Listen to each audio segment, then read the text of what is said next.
کچھ فاصلے پر گیا تھا کہ حضرت عباس نے آ کر بتایا مولا ہمارے قافلے کے پیچھے ایک مختصر سا قافلہ چل رہا ہے۔ عباس پوچھا نہیں کس کا قافلہ ہے، فرمانے لگے صحابی پیغمبر حضرت عبداللہ عروہ غفاری کا قافلہ ہے۔ جیسے نانا کے صحابی کا نام امام حسین نے سنا فوراً ذوالجناح سے کہا مجھے نانا کے صحابی تک پہنچا۔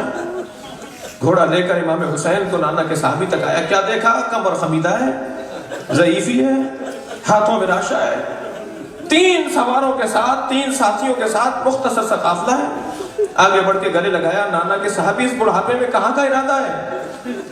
فرمانے لگے حسین تم چھوٹے سے تھے، نبی خطبہ دے رہے تھے، تم مسجد میں آئے، تمہارے پیر تمہارے کرتے میں الجھے، پیغمبر نے ممبر چھوڑ دیا اور تمہیں گود میں اٹھا کر اپنے ساتھ ممبر پر بٹھا لیا، اور ہم سب سے مخاطب ہوئے اس حسین کو اچھی طرح دیکھو، اگر یہ وطن کو چھوڑ رہا ہو اور تم میں سے کوئی زندہ ہو تو میرے بچے کا ساتھ ضرور دینا۔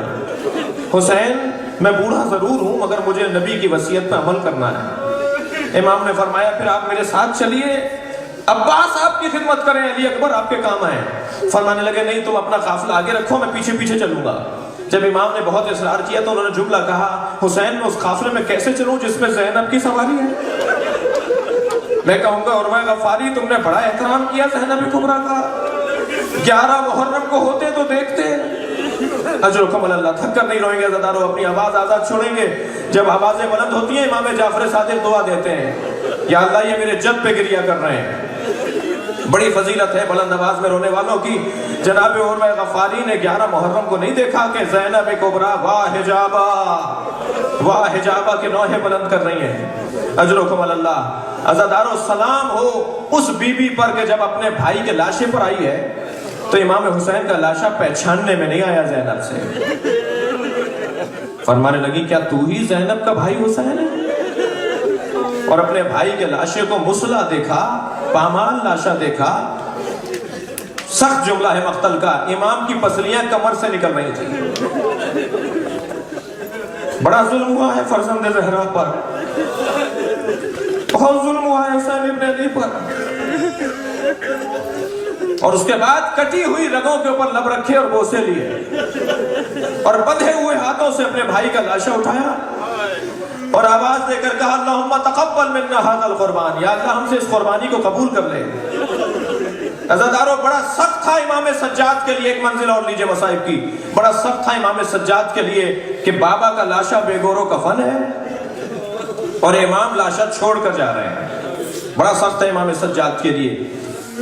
وہ کیسا منظر ہوگا امام سجاد کے لیے کہ جب بابا کے لاشے کو چھوڑ کر کربلا چھوڑ کر جا رہے ہیں، کربلا سے باہر جا رہے ہیں اور موڑ موڑ کر لاشا دیکھ رہے ہیں اور بابا کو سلام کر رہے ہیں۔ راوی کہتا ہے کہ حضرت حبیب ابن مظاہر کا بیٹا قاسم ابن حبیب کربلا میں اپنے بابا کے ساتھ نہیں آیا تھا۔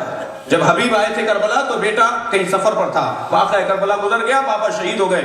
جب یہ قافلہ کوفہ پہنچا تو اس نے دیکھا کہ نیزے کے انیب پر حبیب کا سر ہے، اس کے باپ کا سر ہے، اور وہ نیزہ خولی کے ہاتھ میں ہے۔ آگے بڑھ کر کہا خولی یہ سر میرے بابا کا ہے، مجھے دے دے، میں اسے دفنانا چاہتا ہوں۔ خولی نے کہا مجھے شام کے دربار سے انعام ملنا ہے، میں یہ سر وہاں پہنچاؤں گا۔